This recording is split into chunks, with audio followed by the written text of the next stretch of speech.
Hello guys, welcome to our channel. So ఈరోజు మన cloud కిచెన్లో first day. So first day మనకి ఏ ఆర్డర్లు చేసి చూద్దామా? మీరు మాత్రం ఈ తప్పు చేయకండి భయ్య. క్లౌడ్ కిచెన్ పెట్టేటప్పుడు మొత్తం స్విగ్గీ అండ్ జొమాటోలో డిస్క్రిప్షన్స్ అండ్ ఇమేజెస్ అన్నీ పెట్టి డిస్కౌంట్స్ పెట్టి అప్పుడు రన్ చేయండి. లేకపోతే ఒక్క ఆర్డర్ కూడా రాదు భయ్య. మార్నింగ్ నుంచి నైట్ వరకు ఉంటే నాకు వచ్చిన ఆర్డర్లు రెండు. ఒకటి కర్డ్ రైస్, ఇంకొకటి ఆమ్లెట్. చూడండి, అయినా సరే నేను కష్టపడతాను మీకోసం. అయితే ఎలా బ్రో, ఫుడ్ అంతా వేస్ట్ అయిపోయింది. అయ్యయ్యో, తప్పదు.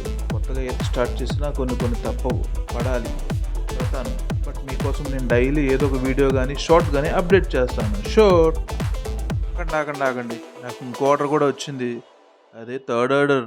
2 కర్డ్ రైస్, ఒక ఆలివ్ ఫ్రై మంచిగా తయారు చేసి ప్యాక్ చేసి రెడీగా ఉంచితే కస్టమర్ క్యాన్సిల్ చేసాడు భయ్యా. మనకి ఏమొస్తుంది? 40% వస్తుందంట. దానిలో జొమాటో, స్విగ్గీ ట్యాక్సీలు పోను మనకి ఏం మిగులుతుంది? ఇంకా షేర్, లైక్ అండ్ సబ్స్క్రైబ్.